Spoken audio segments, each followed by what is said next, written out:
can get the thing rotated, get back to the throttle, and keep that momentum alive.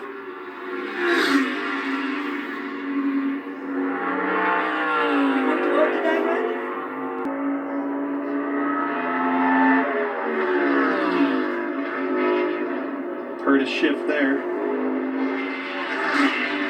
Whoa! Hold on to it, Joey. What a save. And I think two things happened right there. You heard the downshift. You know, like you talked about, Danica, when he got back to the gas, higher on the RPMs, that thing's alive and well. And he got a handful of throttle, and away it went. He carried a lot of momentum through 1 and 2, and then 3 and 4, I'm sure he was just thinking, gotta get it all. Everybody seems to have a lot of difficulty getting back to throttle when you downshift. Probably cost him a couple of tenths. 27.70 is the time. Alex Bowman. That is a pet shelter on the side of his car. A no-kill pet shelter. Sure we'll hear more about that tomorrow. And a great initiative. You'll also tomorrow hear more about the T-shirt war that he is having with Kyle Busch. What's that? Tune in tomorrow. So... tell you all about it. Bowman, 27.32. He picked up a little bit from what he ran a 41 in the first round, but I don't think that's enough. You know, going back to what those guys were able to accomplish in that second group in the teens, he ain't going to be happy with that lap. And you can see it right here with Chase Briscoe in 14. Chase Briscoe had a 27.37 in round 1. I'm not sure if Blaney's right in thinking that you're going to go faster in this round than you did in the first one. I mean, it's not the kind of track that's so hard on tires like some of the ones that we go to, like Darlington and that, but I still think it's going to be tough to go faster in round 2. Chase Briscoe is going to go back and look at this lap and be really disappointed with himself. Had a good lap going. Again, trying to piece it all together. You have to put both ends of this track together for this lap, and it's so hard to do. Got in, overcooked the corner a little bit in 3 and 4, washed up, paid the price. But Briscoe did pick up 9/100ths of a second. Austin Cindric, 27.35 on round 1. And you can see, goes back to Chase Briscoe's lap. He rolled through 3 and 4 so well, way ahead of Austin Cindric right here. But I think it'll tell the story a little bit different when you see him launch that thing off in the... Oh, look at here. Cindric ran higher in the outside getting into that resin. And he misses the top spot by 1/100th of a second. William Byron was fastest in Group A, round 1, with a 27.30. A 30 would put him third.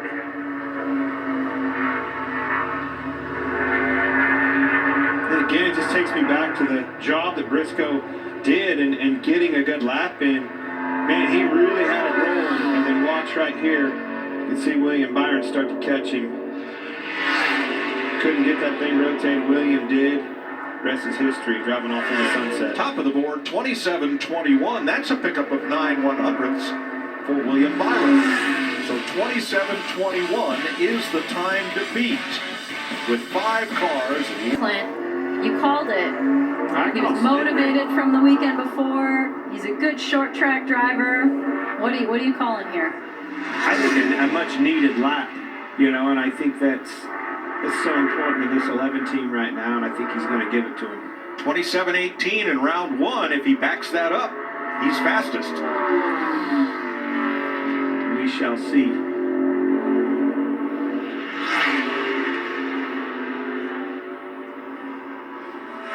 Cut the apron a little bit there. It's in the green. Got it. Get to that throttle down. You can see him tap dancing on the throttle pedal. Still looking good though.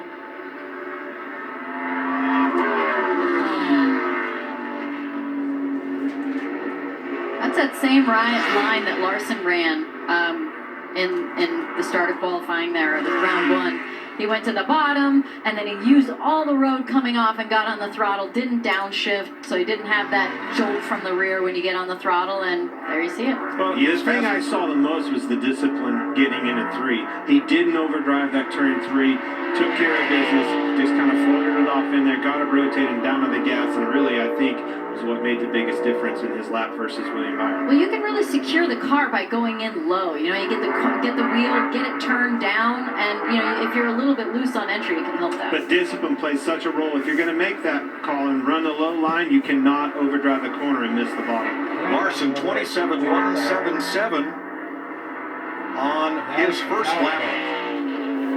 And he is fourth at 27.28, all off turn 4. It's always the one that gives you the most fit. Kyle Larson fell to fourth. This is Christopher Bell for Joe Gibbs and Toyota.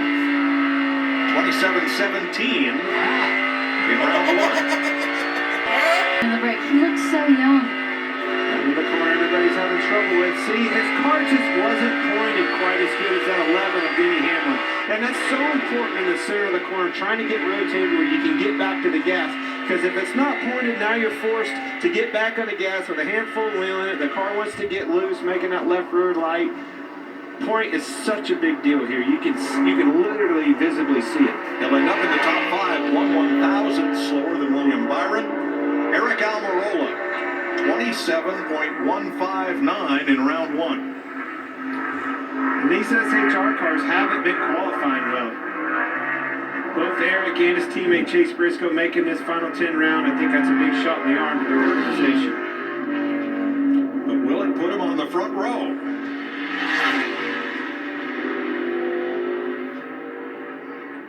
No, fourth for Almirola, 27.27. That secures a front row spot for Denny Hamlin. That's all up to Ryan Blaney, who was 27.116 in round 1. A little bit wiggly, pretty loose getting off the corner.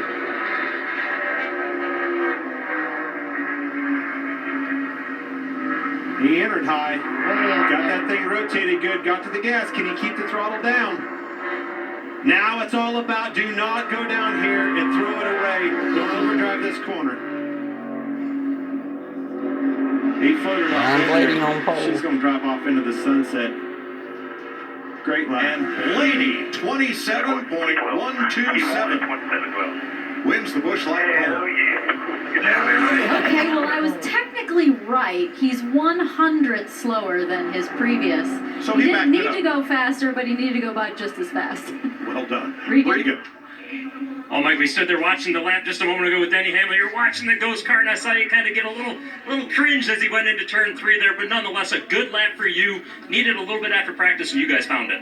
Yeah, we definitely got a lot better with our FedEx Camry, and yeah, proud of the team. Really made some big strides there, especially on the short run. And yeah, it was me really in turns 1 and 2, kind of not get back to the gas quite as quick as I should have. And I knew when Blaney had that little lead going into 3, I'm like, I knew I had a good 3 and 4, but wasn't that good. So yeah, proud of our whole team for getting this thing up front, and now we just got to stay there.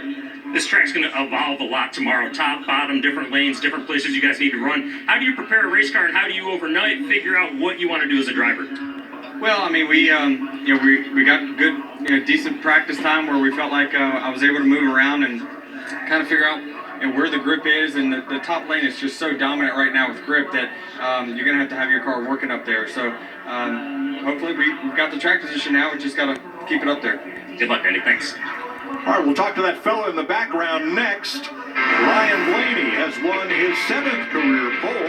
His last one came in this race 2 years ago.